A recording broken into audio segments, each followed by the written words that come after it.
If I had my life all over again, I wouldn't do anything different. I've just enjoyed every minute of it. You know, it's all been a huge honour for me, and I wouldn't change a thing.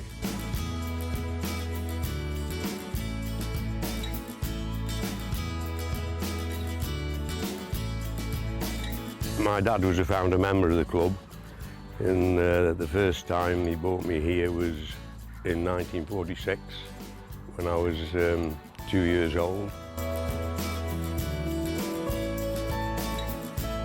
My first role at the club was as a scorer when I was 9. I've then played in the first junior side that was set up at the club back in those days. I was first team captain, and then second team captain. I've been involved with groundwork here since I was 18 years old. If you think of Little Stoke, you think of Clive Finney. He is he's the president at the minute, he's secretary, groundsman. Well, he's given up the groundsman's role, but he's in his 80s and he's done everything for the club, and he's still the president and secretary to this day. I think he's just deeply entrenched within the club. He's the club's DNA, really.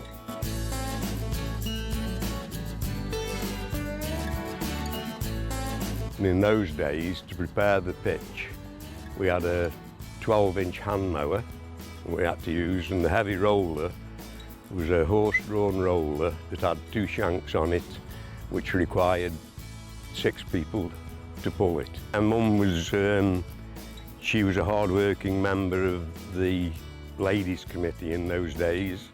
They worked tremendously hard to raise funds for the club through whatever means, whether it be whist drives, beetle drives, bring and buys, whatever. And they raised the money to actually buy us the ground. It started out as a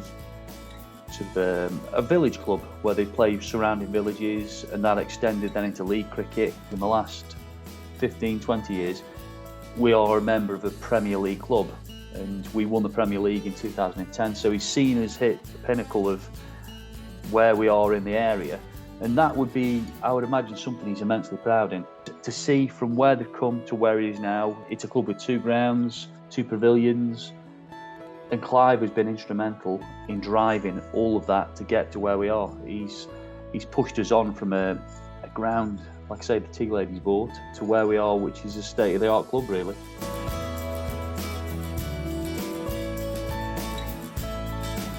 I was absolutely speechless, to be honest. I just didn't know what to say or do with myself. I was just overwhelmed and shocked, and really when it sunk in and when I thought about it after, what mattered to me most was the fact that the club considered me worthy of nomination in the first place. To me, this is for the club as much as it is for myself. Clive deserves it for longevity. He deserves it for how integral and how diverse he is within the club. Like, I know that we were looking at, he's done the groundsman for 60 years, but that's a small part of what he does. There are loads of people in different clubs that do it, but I don't know anybody that's had the kind of longevity that Clive's had, and still to this day, in his 80s, still got the same kind of passion.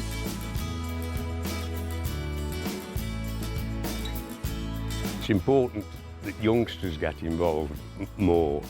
You know, it seems to be, wherever you go around the cricketing circuit, it's generally the older generations that are involved in fundraising or groundwork or whatever. So it's important that youngsters take an interest and realise that you know, when they come to play cricket on a Saturday afternoon, it hasn't just appeared by magic.